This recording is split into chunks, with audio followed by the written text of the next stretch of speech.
नमस्कार दोस्तों। एक जनजातियों की कड़ी में जो है आज का जो वीडियो है वो भील जनजाति के ऊपर है।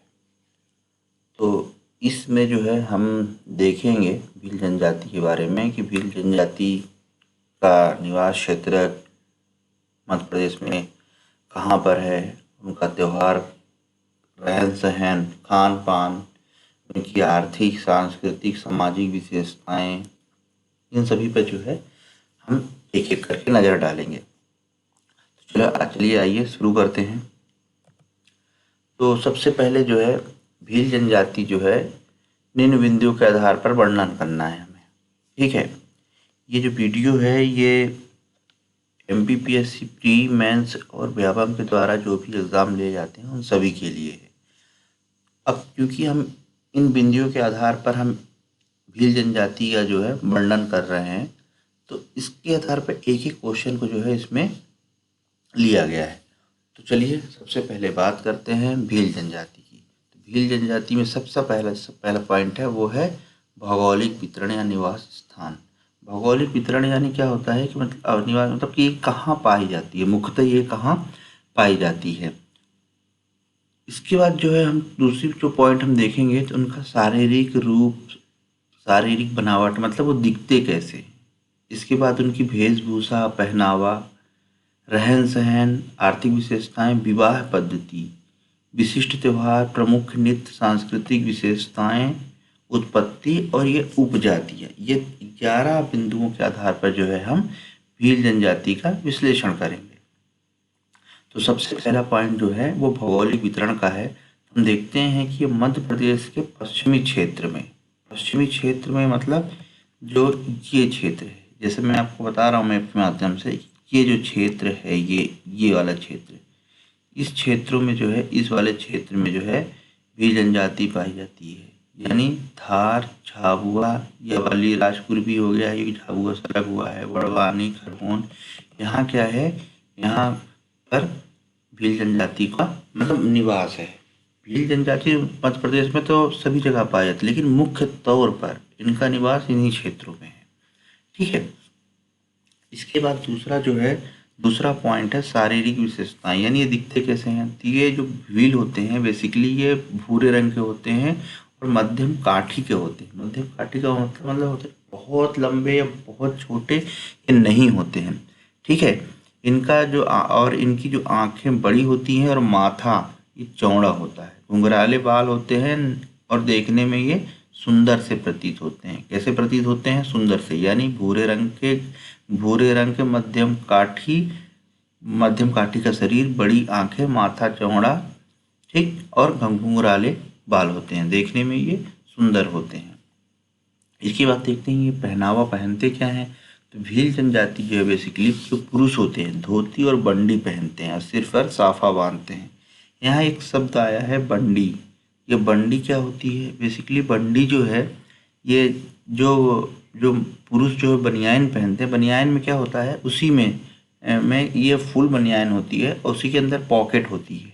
ठीक है, ये अक्सर मतलब ग्रामीण क्षेत्र में भी पहनी जाती है और इसको जो है इसके अंदर पॉकेट होती है ना। ये बंडी जो है पॉकेट होती है, नीचे धोती पहनते हैं, सिर पे साफा, मतलब गांव के लोग जो गमछे को सर पे बांधते हैं उसी को ही साफा कहते हैं, इस बांधते हैं। और महिलाएं क्या करती हैं, क्या पहनती हैं? घाघरा चोली, है ना, घाघरा चोली और ओढ़नी पहनती हैं। ठीक है, महिलाएं पुरुष दोनों ही आभूषणों का प्रचलन है। सॉरी, यहाँ ये अलग आ गया, ये प्रचलन होना चाहिए। ठीक है, तो क्या होता है, महिलाएं पुरुष दोनों क्या करते हैं, दोनों ही आभूषण पहनते हैं और महिलाओं में गोदना गुदवाती हैं, मतलब गोदना प्रिय है। मैंने जो गोंड जनजाति का वीडियो बनाया था उसमें बताया था कि जो ये जनजातियां हैं इनको गोदना मतलब बहुत ही प्रिय है और मतलब अधिकतर जनजाति गोदना जो है गुदवाती हैं। अब ये जो गोदना है, ये गोदना क्या होता है कुछ लोग नहीं जानते होंगे, तो मैं बताता हूँ। गोदना बेसिकली आज के वर्तमान में जो टैटू चल रहा है ना, अपने शोल्डर पे, हाथ पे जो ये बनवाते हैं टैटू, ये पहले की महिलाएं जो है गोदना गुदवाती थी। उस गोदना में अपना नाम को कुछ तो पता भी लिखवाती थी, पति का नाम और फूल पत्तियां और प्राकृतिक ये सब चीज़ें जो है उस पर बनवाती थी। ये गोदना है। ठीक है, ये इनका वेशभूषा पहनावा हो गया। इसके बाद जो है अगला बिंदु है रहन सहन। तो रहन सहन, क्योंकि अभी मतलब जनजाति जो है अधिकतर जो है गांवों में या सुदूर क्षेत्र में, सुदूर यानी एकदम रिमोट एरिया में रहती हैं, तो यहाँ पर जो घर इनके होते हैं वो लकड़ी, बांस, मिट्टी और खपड़ेल के बने होते हैं। जो हमने पिछली जनजाति के बारे में चर्चा किया था, गोंड जनजाति, तो वहाँ पे हमने बताया था कि वहाँ पर खपड़ेल नहीं थे, बाकी मिट्टी, बांस, लकड़ी ये वहाँ भी था। ठीक है। इसके बाद जो है भीलों का जो घर है अंदर से वो बड़ा होता है और चौकोर होता है। कैसा होता है? बड़ा होता है और चौकोर होता है। इनके गांव को पाल कहा जाता है। जो गांव मतलब जो घरों का जो समूह होता है उसे गांव कहते हैं। वो गांव को इनकी भाषा में पाल कहा जाता है, भीलों की भाषा में। ठीक है। कुछ लोग टोला भी कहते हैं, पर इनमें नहीं कहते, दूसरी जनजातियों उसको टोला भी कहते हैं। टोला क्या होता है? जैसे छोटे छोटे गांव के 500 मीटर के अंदर कुछ गांव है, फिर दूसरा फिर 500 मीटर गांव है। ठीक है। तो गांव पूरा एक हो गया। ठीक है। जैसे मान लीजिए कोई एक गांव रैयत है, तो रैयत गांव हो गया पूरा ठीक है। लेकिन उसमें भी हो गया वो रैयत गांव का वो फलाना टोला, वो दूसरा टोला, वो पश्चिम टोला, वो पूर्व का टोला, इस टाइप का। तो यहाँ भीलों में क्या बोलते हैं? भीलों में पाल बोलते हैं। जो जो भील होते हैं, यहाँ ला चाहिए, थोड़ा सा देख लीजिएगा। भील शाकाहारी और मांसाहारी दोनों होते हैं। ठीक है। जो भील होते हैं वो शाकाहारी मांसाहारी दोनों होते हैं। अब क्योंकि जो आदिवासी हैं, जो जनजातियां हैं, ये कहाँ सुदूर क्षेत्र में जैसा कि मैंने बताया निवास करती हैं, तो इनके जो खान पान में सबसे ज़्यादा जो है कंदमूल होती है, साथ में क्या होती है? मोटे अनाज होते हैं। मोटे अनाज मक्का, ज्वार बाजरा यही होता है। ठीक है। ये इसका सेवन करते हैं। ठीक है। शाकाहारी मांसाहारी दोनों होते हैं और ये मोटे अनाजों का अर्थात ये मक्का, ज्वार और दालों का प्रयोग करते हैं। अब इनकी आर्थिक गतिविधियाँ क्या है, करते क्या है ये? तो भील जनजाति अपने आजीविका का इनके मुख्य साधन है। क्या है मुख्य साधन? इनकी कृषि पर है। कृषि यानी कृषि पर ये आधारित है। ठीक है। किंतु संसाधनों का वर्तमान में कमी होने के कारण ये पशुपालन, वनोपज संग्रह, कृषि मजदूरी भी ये करने लगे हैं। ठीक है। कृषि तो इनका मुख्य व्यवसाय है ही है, साथ में जो है ये पशुपालन, वनोपज और कृषि मजदूरी भी करते हैं। ठीक है। कृषि मजदूरी कैसे करते हैं? मतलब जिनके पास जमीन है उनके पे जाके ये मजदूरी करते हैं। इसके बाद जो भील जनजाति है, भील जनजाति वनों में अक्सर निवास करती हैं, तो वहाँ आप कृषि कैसे करेंगी? तो कृषि करने के लिए ये क्या करती हैं? वहाँ के वनों को काटती हैं और जलाकर उसको खेती करती, साफ करके खेती करते हैं। इसी विधि को झूम खेती भी कहते हैं। ठीक है। पर झूम खेती आम भाषा में आम नागरिक भी कहते हैं, लेकिन भीलों की भाषा में उसे दाहिया या चिमाता कहा जाता है। बहुत इंपॉर्टेंट वर्ड है, इसको अंडरलाइन कीजिएगा। चिमाता, दाहिया और चिमाता कहते हैं किसको? जो उनकी झूम कृषि होती है, यानी भीलों की जो कृषि झूम कृषि है उसको ही ये लोग दाहिया या चिमाता कहते हैं। दोस्तों, अभी मैंने मध्य प्रदेश प्राकृतिक भूगोल का जो पूरा चैप्टर है उसको मैंने ख़त्म किया है। अब उस पर एक मैं नया वीडियो ला रहा हूँ, और वीडियो वो ये है कि उस पर जो प्री के लिए व्यापम के द्वारा जो ऑब्जेक्टिव क्वेश्चन पूछे जाते हैं उस क्वेश्चन से रिलेटेड कम से कम 50 से 60 क्वेश्चन जो है मैं उस पर विशेष तौर पे मतलब वीडियो बनाऊंगा, जिससे कि सारे पॉइंट्स जो है उसमें कवर हो जाएं। तो जैसे जो मैंने बोला है, ये दाहिया और चिमाता, ये क्वेश्चन ये अक्सर व्यापम या पीएससी प्री में पूछती है कि भीलों की कृषि को क्या कहा जाता है, जिसे दाहिया या चिमाता कहा जाता है। ठीक है। अगला पॉइंट है विवाह पद्धति, यानी इसकी जो इनकी सांस्कृतिक विशेषताएं हैं। विवाह पद्धति, तो विवाह पद्धति में क्या आएगा? सॉरी, सामाजिक पद्धति, सांस्कृतिक सामाजिक पद्धति। तो भील जो होते हैं बेसिकली उस पितृ सत्तात्मक होते हैं, है ना। इनमें संयुक्त परिवार का भी चलन है, एकल परिवार का नहीं, किसका चलन है? संयुक्त परिवार का चलन है। जब मैंने गोंड जनजाति पढ़ाया था तो उसमें बताया था कि जो जो गोंड जनजाति होती है उसमें संयुक्त के साथ साथ एकल का भी प्रथा है, लेकिन भील जनजाति में एकल परिवार का नहीं, संयुक्त परिवार का प्रचलन है। इसमें विनिमय, गंधर्व, हरण, विधवा, कन्या मूल विवाह का प्रचलन है। कौन कौन सी विवाह का प्रचलन है? विनिमय, गंधर्व, हरण, विधवा तथा कन्या मूल विवाह का प्रचलन है। विनिमय विवाह क्या होता है?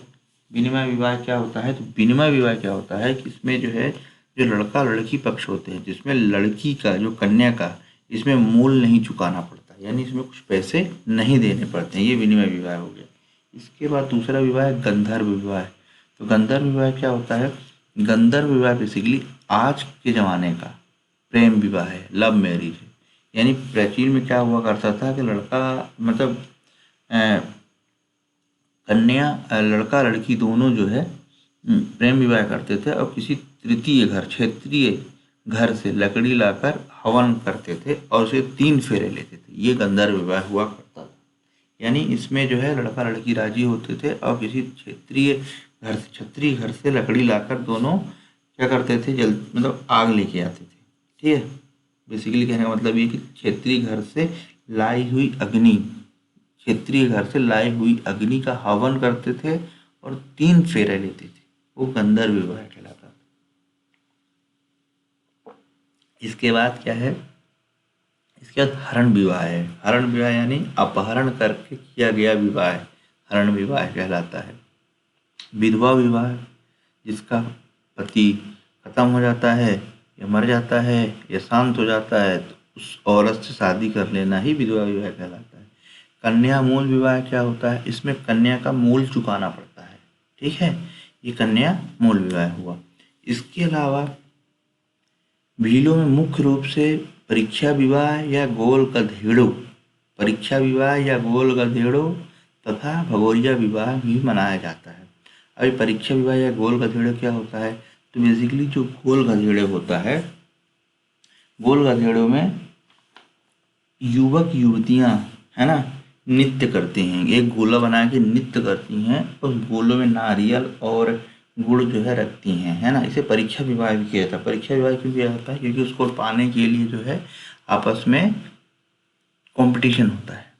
ठीक है, तो ये गोल गधेड़ो हो गया। ये प्रथा है, ये विवाह की एक प्रथा है जो भीलों में पाई जाती है, बहुत इंपॉर्टेंट है, अक्सर पूछा गया है परीक्षा विवाह या गोल गधेड़ो। और वहीं दूसरी ओर जो है भगोरिया विवाह क्या है? भगोरिया विवाह बेसिकली क्या है, मैं भगोरिया विवाह पे एक विशेष वीडियो बनाऊंगा क्योंकि ये अपने आप में एक बहुत बड़ा पॉइंट है और इसमें इनके बहुत सारे इसमें भीलों के बहुत सारी इसमें चीज़ें जुड़ी हुई है। ये भी एक विवाह की पद्धति है जो कि होली के 7 दिन पूर्व से इसको मनाया जाता है। मतलब यहाँ युवक युवतियाँ अपने जीवन साथी का चयन करती हैं, है ना, ये भगोरिया विवाह के माध्यम से। ठीक है, तो भगोरिया क्या है? एक प्रकार का मेला है, उत्सव है भीलों का। इसमें युवक युवतियाँ क्या करती हैं? अपने जीवन साथी का चुनाव करती हैं। तो परीक्षा विवाह है और भगोरिया विवाह है, ये दोनों विशेष हैं इसकी भील जनजाति की, या गोल गधेड़ो भी परीक्षा विवाह कहते हैं। क्या है गोल गधेड़ो?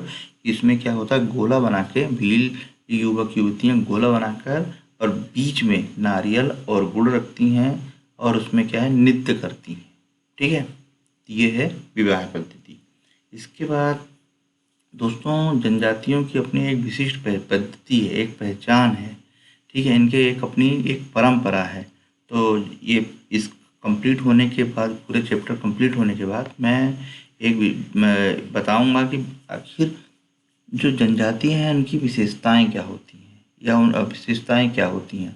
साथ ही साथ मैं यही बताऊंगा कि आखिर उनकी समस्याएं कौन कौन सी है। इन सब पर जो है एक वीडियो स्पेशल बनाया जाएगा। चलिए देखते हैं, आगे देखते हैं विशिष्ट त्यौहार। अभी कौन कौन से त्यौहार मनाती हैं? ये मनाती हैं भगोरिया भी त्यौहार है इनका। ये भगोरिया है, चलवाड़ी, जतारा, गल, ये इनके प्रमुख त्यौहार हैं। इसके साथ ही भील जनजाति जो है दिवाली, दशहरा, होली भी मनाते हैं। अब बात करते हैं प्रमुख नृत्य। इनके नृत्य कौन कौन से हैं? भगोरिया नृत्य हो गया, डोहा हो गया, बड़वा हो गया, घूमर हो गया, गौरी हो गया, ये सारे भील जनजातियों के प्रमुख नृत्य हैं। कौन कौन से हैं? भगोरिया, बड़वा, डोहा, घूमर, गौरी। ठीक है, अब इनकी बात करते हैं सांस्कृतिक विशेषताएं। सांस्कृतिक विशेषताओं में इनकी क्या है, जानवरों में लोग घोड़े तथा सर्प की पूजा की जाती है। इस तरह गौड़ जनजाति प्राकृतिक जो है उसकी बहुत ही प्राकृतिक पूजा करते थे, मतलब प्राकृतिक बहुत प्रिय था। उसी प्रकार जो है ये लोग भी घोड़े और सर्प की पूजा करते हैं। वे हिंदुओं धर्म में प्रभाव के फलस्वरूप जो है हिंदू धर्म के प्रभाव के फलस्वरूप शंकर, गौरी, काली जी, इनकी भी जो हनुमान, इनकी भी ये पूजा करने लगे हैं। भील जनजातियों की जो उत्पत्ति हुई है वो द्रविड़ भाषा से हुई है, जिसका अर्थ होता है धनुष।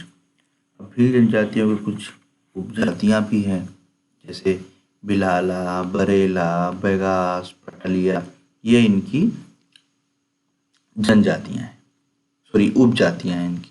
ठीक है, तो इस तरह से जो है भीलों का जो है समग्र अध्ययन हम लोगों ने किया। अब इसमें